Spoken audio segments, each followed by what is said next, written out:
I am here with Bill Gates. We know him from Microsoft. We now know him for the Bill and Melinda Gates Foundation. Bill, it's great to see you.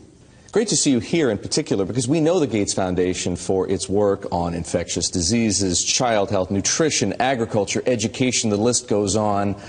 Why does Bill Gates care about finance? Well, it's all about helping the poorest. And one thing they don't have access to is bank accounts. The fee structure, if you have small amounts of money, is just too high.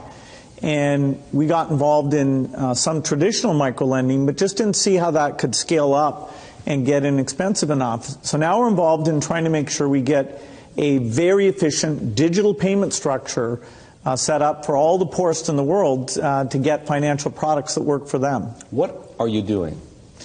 The idea is that typically through the cell phone, you should be able to send money to your relatives.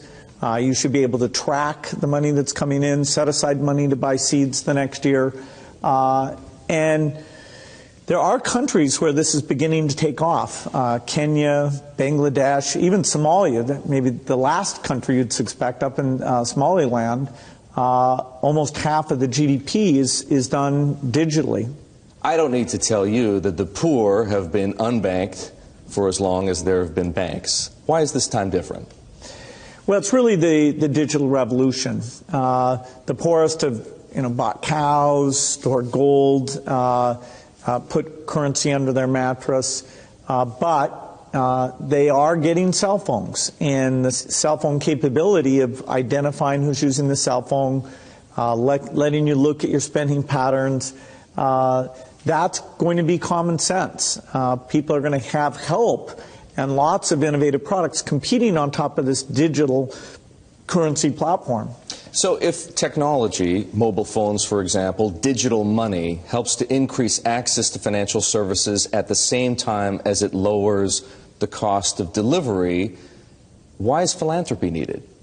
Philanthropy should just be here to bootstrap this. There are a lot of regulations in this area, and understanding how those regulations can make the cost of remittances, where you're sending money back to your family in your country of origin, how right now that has about a 5% overhead on it. We think we have a role to make sure that, particularly for the smaller transactions, the regulations don't impose those very high costs. Once this gets going, then we'll step up to the applications and say, okay, how does a savings application help the mother make sure money's focused on the kids? How does it help them stay in school, set money aside for the uniform or for good future planning? Some of what you just described, the need to move money from place to place, the cost of doing so, the overhead, as you put it, makes me think, believe it or not, of Bitcoin, because some people have said, hey, Bitcoin is the answer to those problems. Are you a believer? Well, Bitcoin is exciting because it shows how cheap it can be. Bitcoin is better than currency in that you don't have to be physically in the same place. And, of course, for large transactions, currency can get pretty inconvenient. The customers we're talking about aren't trying to be anonymous. They're willing to be known. So the Bitcoin technology is key, and you could add to it or you could build a similar technology where there's enough attribution that people feel comfortable. This has nothing to do with terrorism or any type of money laundering. What kinds of people or private enterprises right now are helping to solve the same problems you're interested in? Well, in some countries, the mobile companies have been fantastic. In a few other companies, it's been the banks. In some countries, it's a startup company that's neither a bank nor a mobile company.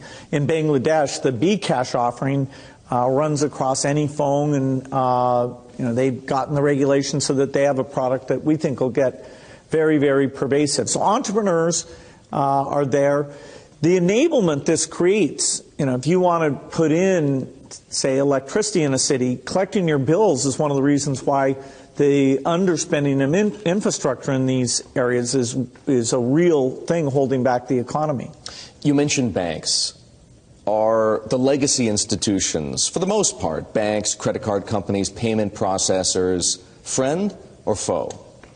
Many of them want to have these additional customers, but they have to embrace the idea that the fees are going to be a lot lower. And so they have to find a way to service these new customers. Now, that means these customers aren't going to be coming into their branches, and they can charge a higher fee when you want to actually cash out. But if it's a pure digital transaction, then, you should be paying, less than 1% to move that money from you to a merchant or from you to a friend, even with meeting all the regulatory requirements.